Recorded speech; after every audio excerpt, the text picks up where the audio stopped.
Hey there, True Crime Podcast fans. It's Patrick and Jillian from True Crime Obsessed. Each week on TCO, we recap a true crime documentary everyone's talking about, and we do it with heart, sass, and just the right amount of humor. So if you like the kind of podcast where two good friends chat about a case in a thoughtful way that centers the victims, you really gotta check us out. Yeah, we cover the well-known cases that you hear about in the news and the underreported cases that desperately need more attention. For almost 9 years, we've been one of the most popular true crime podcasts out there. We have over 30,000 five-star reviews on Apple Podcasts, and our brand new YouTube channel has over 50,000 subscribers watching our full-length video episodes too. So find and subscribe True Crime Obsessed wherever you get your podcasts.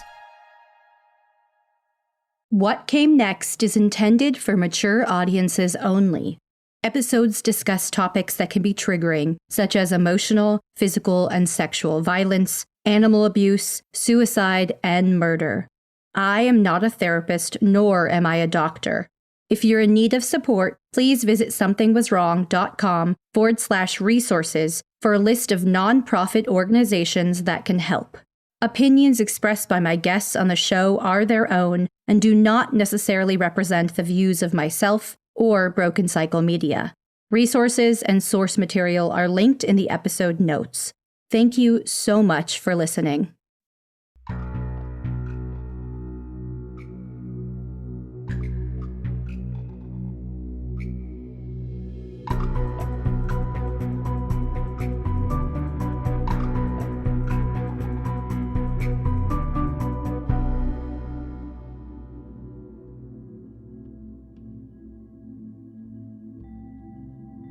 Season 11, Episode 11 of Something Was Wrong, entitled Dara, Very Sorry, first aired on March 17th, 2022.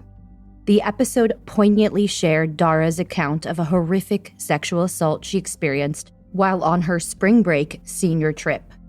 However, her heartache did not end there, though. Years later, after Dara had become a mother and began to cultivate her own healing journey, her sister experienced a similar trauma. From that moment on, Dara was compelled to share their stories in hopes of changing the criminal justice landscape for future survivors. Although Something Was Wrong was the first public space she shared, her efforts have not slowed down at all.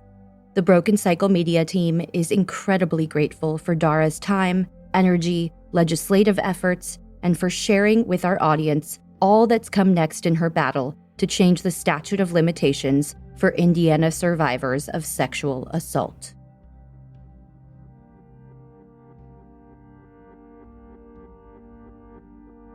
On Something Was Wrong, Season 11, Episode 11, I was Dara. Tiffany used that name for a famous swimmer because I was a competitive, nationally ranked swimmer for most of my swimming career. That was a big part of my life and my identity for a long time. I wanted to be an Olympic swimmer someday. That didn't turn out. I had one idea of who I wanted to be, and that changed. I blew my shoulders out, and I went on this path of self-destruction in a way, of trying to figure out who I was.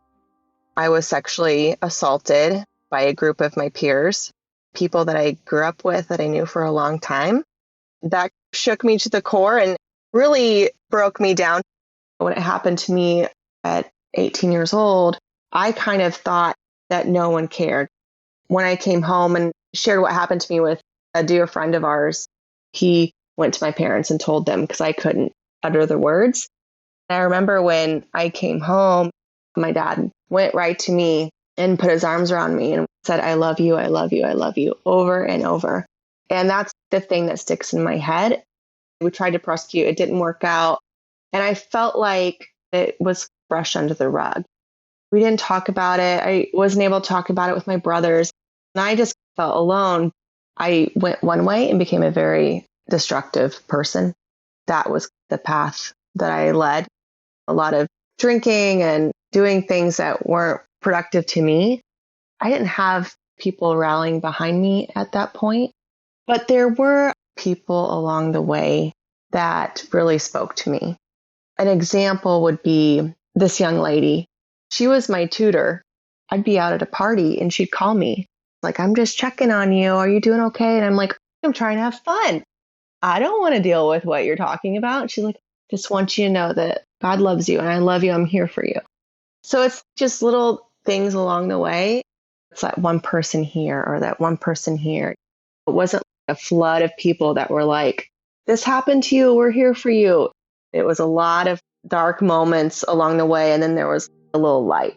I can look back and see that I'm so grateful for all of those small moments because now they're really big moments. Navigating that healing process, becoming a mother of my children and a little girl really changed that direction of my life. If I'm going to be a strong, healthy mother to a daughter, I really need to seek healing. The statistics on same-sex children that can go through the same things their parents went through, like sexual assault, trauma, and then you've got that cycle. And in my family, that statistic is correct. It looks generational. So when I had my daughter, I was like, enough is enough. We're not suffering this anymore. It's going to end with us. I realized that I really need to be this strong role model for my daughter. And then just when I thought things were getting better, lightning struck twice and my sister was raped at 13 years old. When I got the phone call, I rushed home. I brought my parents in to talk to my sister, and my dad, again, he just kept saying, I love you, I love you, I love you. In Indiana, the only difference with a felony 3 and a felony 1 and 2 sexual assault is that it's without a deadly weapon. I think that a lot of sexual assaults are without a deadly weapon. I don't think you need a weapon to harm, and it can be horrific. In Indiana, just because it doesn't have a weapon, you only have 5 years to seek justice and bring that case to the forefront of our justice system. I knew that if she wanted to bring a case to court, that time was closing in. I would like to say that I'm a really good planner, but that is just not the case. I'm kind of a wing it person and I go full force.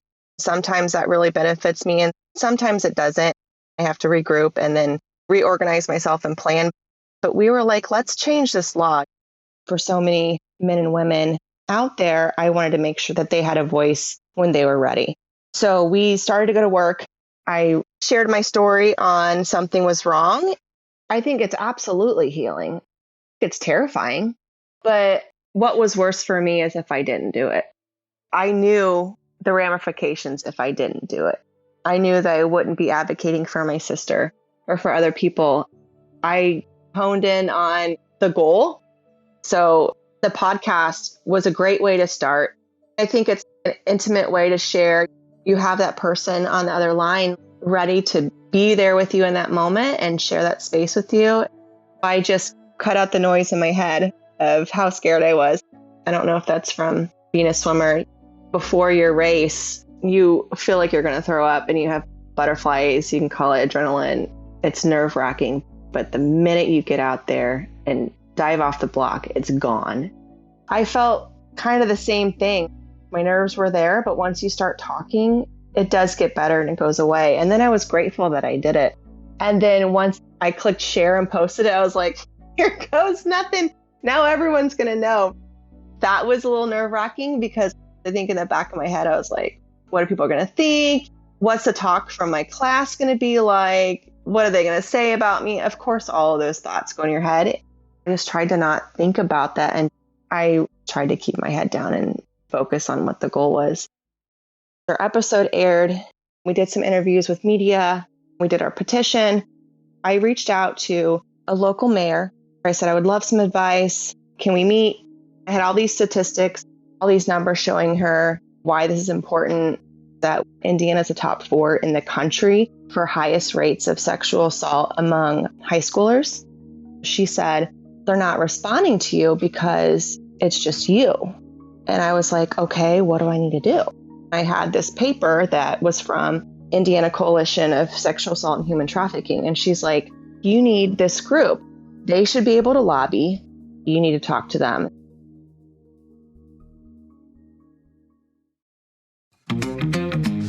Hey there, there, true crime podcast fans. It's Patrick and Jillian from True Crime Obsessed. Each week on TCO, we recap a true crime documentary everyone's talking about, and we do it with heart, sass, and just the right amount of humor. So if you like the kind of podcast where two good friends chat about a case in a thoughtful way that centers the victims, you really got to check us out. Yeah, we cover the well-known cases that you hear about in the news and the underreported cases that desperately need more attention. For almost 9 years, we've been one of the most popular true crime podcasts out there. We have over 30,000 five-star reviews on Apple Podcasts, and our brand new YouTube channel has over 50,000 subscribers watching our full-length video episodes too. So find and subscribe True Crime Obsessed wherever you get your podcasts.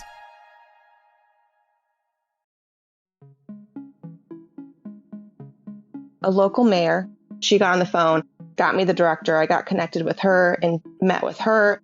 She was bracing me for this journey because I was like, we're going to do this. It's going to be great. And she's like, that's all awesome, but this stuff takes time. So I was a little naive in the process. But once we got Beth White, the director of the coalition, behind us, she started lobbying. Then I connected with our local senators and our local representatives that were in my jurisdiction.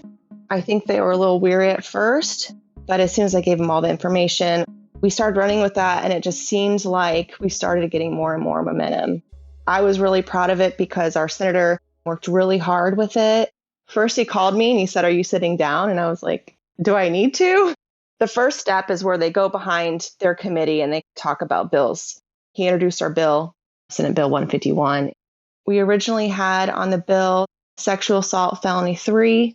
Then we were able to add child molestation on that as well.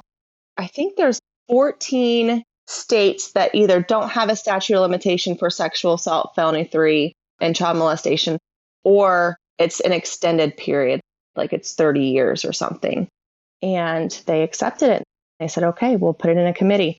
So then it either goes in the House side or the Senate side. Our senator authored it. It went to the criminal committee, the Senate side. They gave it a hearing. I think I met with as many senators that I could to bring awareness. So once it went on for a hearing, they knew our story and why we were passionate about this. You sit down, talk to them, you share with them. You don't want to take too much of their time, but enough time to get to the point. So you word things quickly, but you want to share your passion and why it's important. We had some really good feedback from the senators. There was one particular that I didn't get to meet with, but I heard that she was maybe for this or not for this for different reasons. I saw that her husband was a doctor. So I was like, she's the only one I haven't reached out to. I don't know which way she's going to go. I think the really cool part when we went to the committee, they said, we do need some people to share their testimony. And so, of course, I call my mom and I'm like, all right, Mom, you need to do your testimony. I need you to speak because she's a physician. And I was trying to get people that can connect in a way. And I was like, my mom can connect with her. She's a mother, she's a wife, she's a physician. She can talk on the clinical side. She can talk on all these ways that maybe this person just needs some clarity so that she can see why this is a good thing to get behind. My mom's testimony was very powerful. She spoke about herself and her being a victim as well. She has very successful children in different ways, and she came from a very hard home life.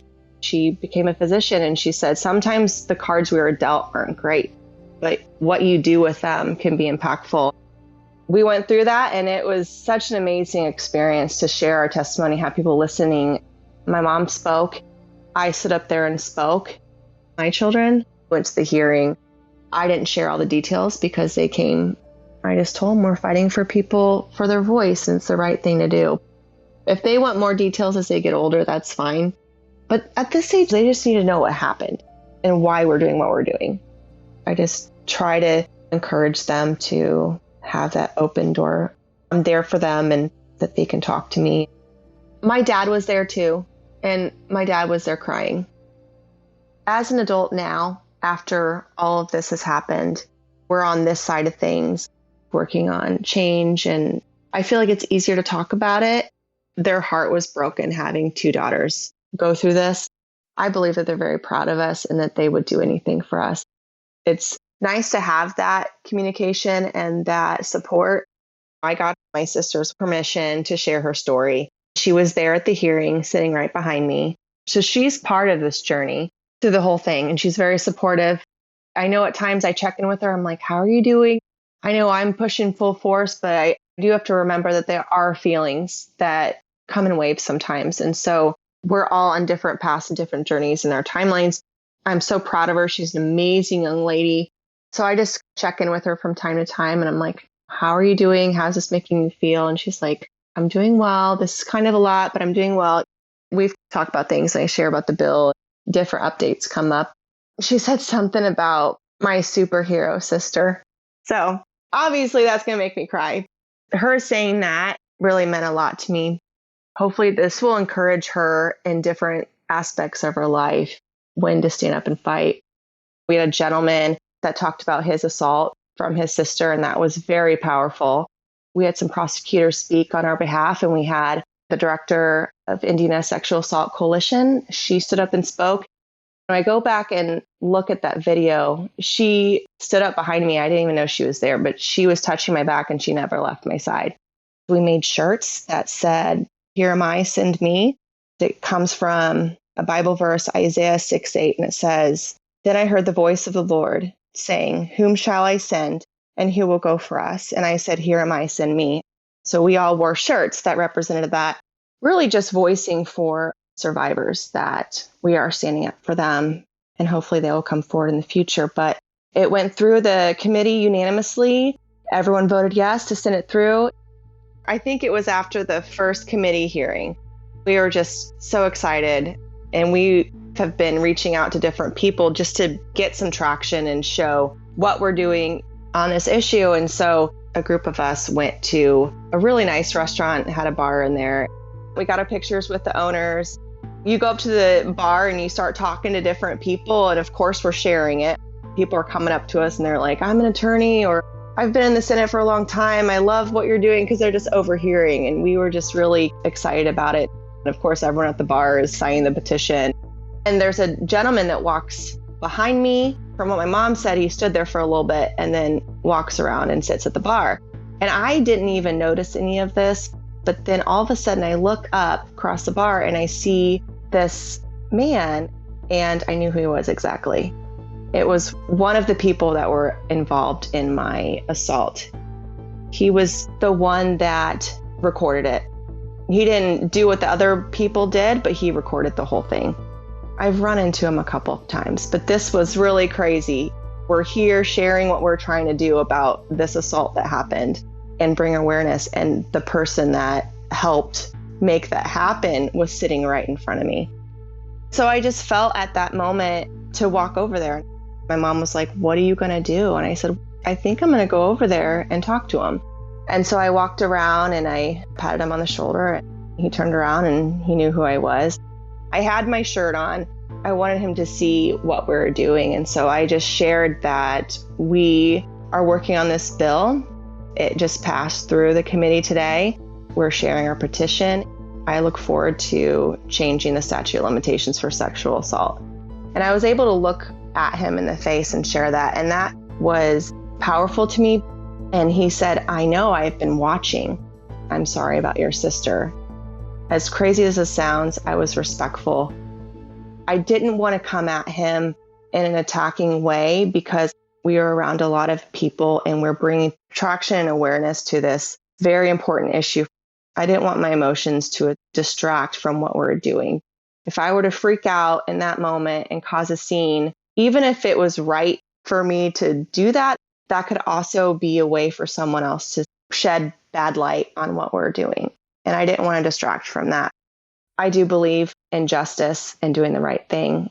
As a human being, I looked at him and there was a lot of heaviness.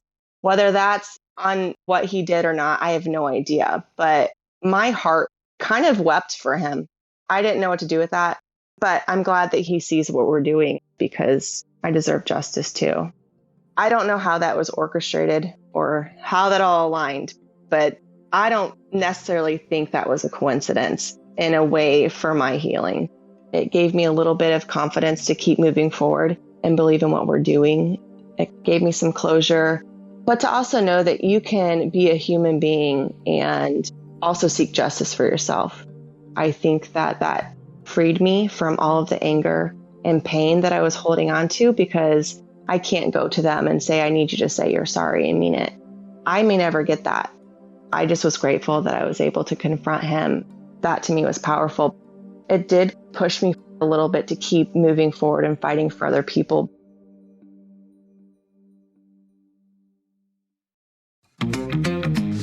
Hey there, True Crime Podcast fans. It's Patrick and Jillian from True Crime Obsessed. Each week on TCO, we recap a true crime documentary everyone's talking about, and we do it with heart, sass, and just the right amount of humor. So if you like the kind of podcast where two good friends chat about a case in a thoughtful way that centers the victims, you really got to check us out. Yeah, we cover the well-known cases that you hear about in the news and the underreported cases that desperately need more attention. For almost 9 years, we've been one of the most popular true crime podcasts out there. We have over 30,000 five-star reviews on Apple Podcasts, and our brand new YouTube channel has over 50,000 subscribers watching our full-length video episodes too. So find and subscribe True Crime Obsessed wherever you get your podcasts.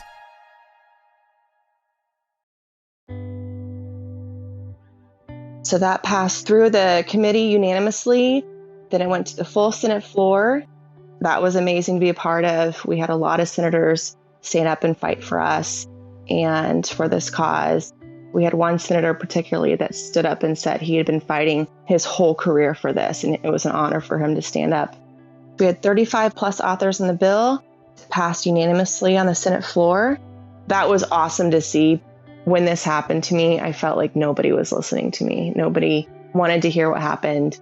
My evidence was thrown away. I was discarded. And so when you stand up and actually fight for yourself, and then to see other people rallying behind you and fighting for it as well, I thought that was pretty powerful. It was another healing process for me to see that I had a little bit of that validation that I deserved a long time ago. The senator that's been working really hard to get this done met with me, and he gave me this picture. He had every senator that signed our bill and signed it. And they wrote really sweet things like, "Great job. We're so proud of you. Great to be part of this."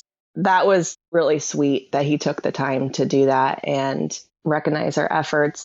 We made history. There has not been a Senate bill in history as successful going through the whole process unanimously.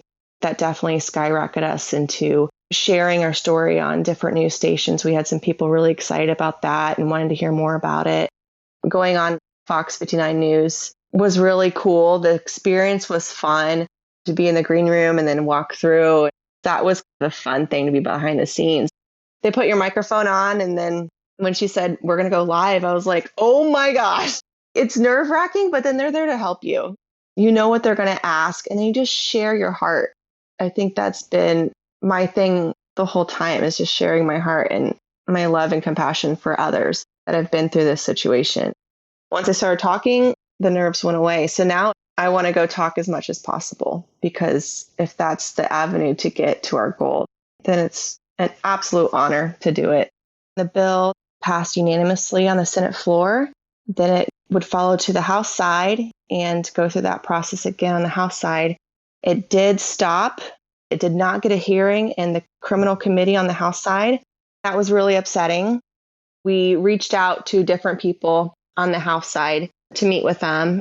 At first, they said they wanted it to go through the safety committee in the summer. The safety committee goes over these bills, and if it goes through the summer committee, it can keep the same name, the same Senate number. I like keeping that because we had such good momentum on the name of that bill, Senate Bill 151, and we had a lot of people behind it. I think that it helps keeping the name and keeping the flow going instead of them halting it and killing it. And then we have to start all the way over with the new bill. We did get word that they weren't going to hear it in summer committee. That was a tough phone call for me, because I think you put so much into what you're doing and you're putting everything out there. You know that you're doing the right thing. And to hear that such an important bill for our state and for other survivors, hopefully nationwide, was halted and stopped was really hard to hear. I had a little pity party for probably 3 weeks. I was in the middle of writing on a book proposal, and I just couldn't get past that it wasn't passed. But then after I met with the senator that authored our bill and has been rallying for us, he let me know. Hopefully it will go through the summer committee. It's not dead yet, it's still alive, and I believe it's going to go all the way through. So I'm really encouraged. I think that we're on the right track. We're going to keep moving forward. Obviously, I'm not going to give up. I cannot wait until we're in the governor's office with that signature. I already bought my victory dress. Those are important things, right? I'm really excited to share this and then see what our next step is. Once it's accomplished, then we move on across the country and hopefully we'll see what happens, what else unfolds. I go through spurts where I email as many people as I can. Like, who wants to get on our bus? Who's going to push us up the hill? As many people that we can get behind us, I think is helpful. Do you have sights on a federal bill at some point? I would love a federal bill. I haven't planned that out yet. I know it's different, but I didn't know how to tackle state legislation either. So I know I can learn. It's hard for me because I have this rebellious personality of I'm going to do whatever I want to do. If it's the right thing to do, I'm going to do that. But I'm trying to learn wisdom, being respectful to the process and how they do things so that they're willing to listen. Relatable. I knew you were punk rock. I knew it. I just wanted to say how much joy it brought me and how much pride I felt getting the updates from Dara in real time, seeing them with their matching shirts on and getting to watch the live stream and hear them giving their testimony. She's such an incredible example of taking something that is absolutely horrific, what she went through. Big capital T trauma exclamation point, and continues to push forward, continues to advocate for others.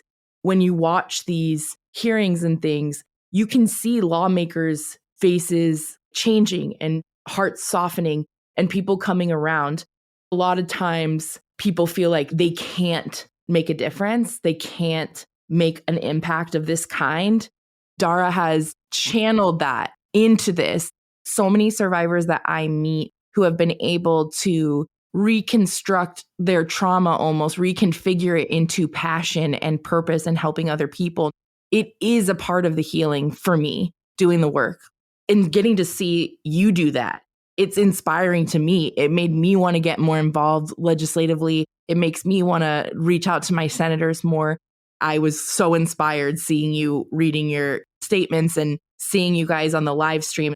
You persisted and didn't take no for an answer. And now look what you've accomplished. And I think it's just a good reminder to all of us that sometimes all you need is passion and persistence.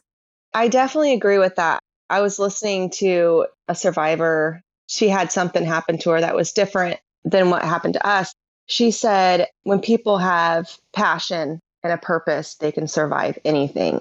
I heard that in the midst of all this, and I was like, that is so true. When you do have passion and purpose, I think anyone can do this. I mean, on a silly note, I almost didn't graduate high school because I was such a rebellious kid and never went to class. My senior year, the only class I had to pass was my government class. I didn't go to class very often. I was probably doing a lot of things I wasn't supposed to. And my teacher, she taught world history and US history.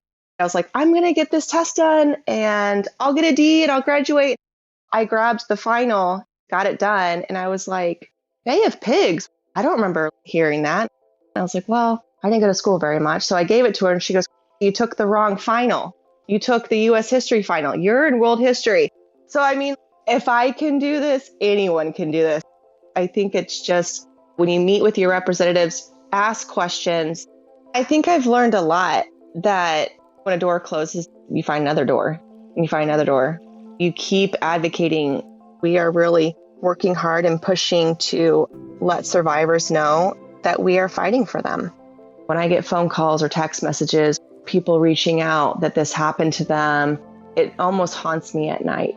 There's times where I can't sleep. I want to keep moving forward because I know that there are people out there that need to know that their voice matters, that they do matter in this life. I hope that they see what we're doing and that you can overcome hard things. You can stand up and fight for yourself and seek healing. You can have a great life. Your purpose can be endless when you fight for yourself. I think a lot of trauma victims or survivors struggle with suicide. And I did as well. There was a period of time where I was suicidal, and I share that because I don't want anyone ever to give up. When a door is shut or an opportunity is shut, just keep trying. Try another avenue. Ask for help or ask another opinion or keep bugging people respectfully. When I say that these survivor stories haunt me, it's because I don't want to leave one person behind. If there's one person that thinks they're alone, I don't want to forget about them. If it's one person that says, I know you're going through this, we're fighting for this, and then they see that and they don't take their life, or they get healing to be the mother that they want to be, or the sister or the brother, and get their passion back for their life because they're destined for a great life. That's what haunts me, is that I'll not find that one person that needed to hear that. People that reach out that were just sexually assaulted or just realizing that they need help or healing. I remember the beginning of that, and it does seem overwhelming and daunting.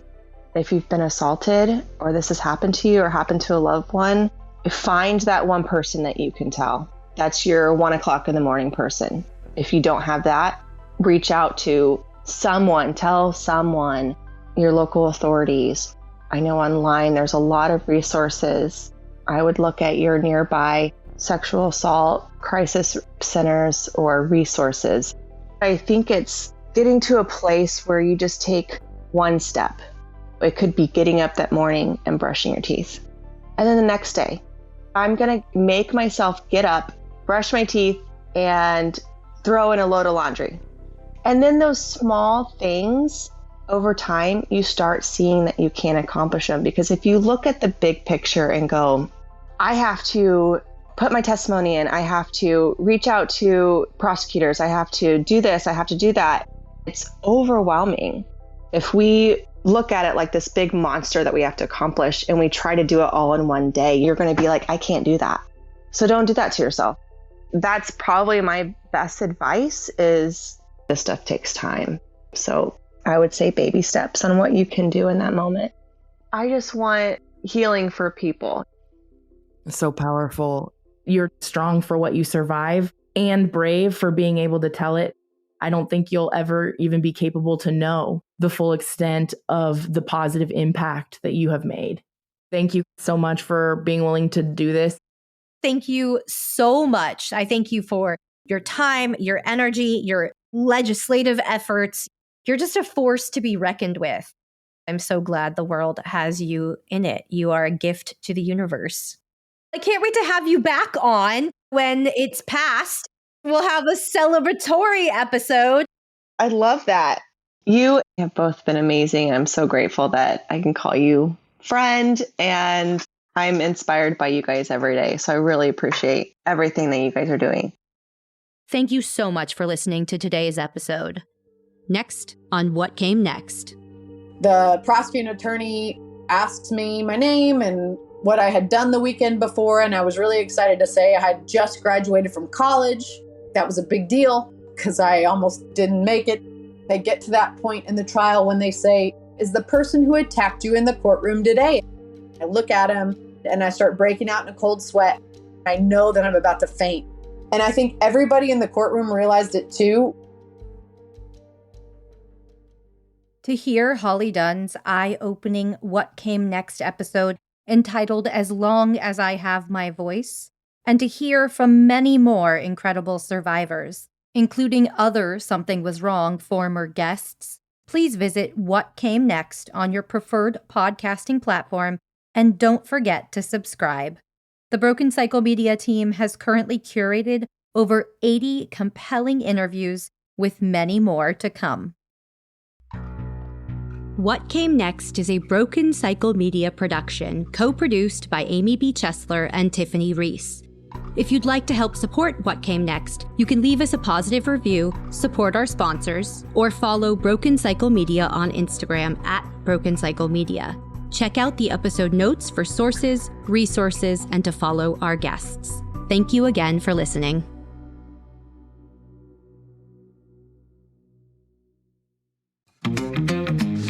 Hey there, there, true crime podcast fans. It's Patrick and Jillian from True Crime Obsessed. Each week on TCO, we recap a true crime documentary everyone's talking about, and we do it with heart, sass, and just the right amount of humor. So if you like the kind of podcast where two good friends chat about a case in a thoughtful way that centers the victims, you really got to check us out. Yeah, we cover the well-known cases that you hear about in the news and the underreported cases that desperately need more attention. For almost 9 years, we've been one of the most popular true crime podcasts out there. We have over 30,000 five-star reviews on Apple Podcasts, and our brand new YouTube channel has over 50,000 subscribers watching our full-length video episodes too. So find and subscribe True Crime Obsessed wherever you get your podcasts.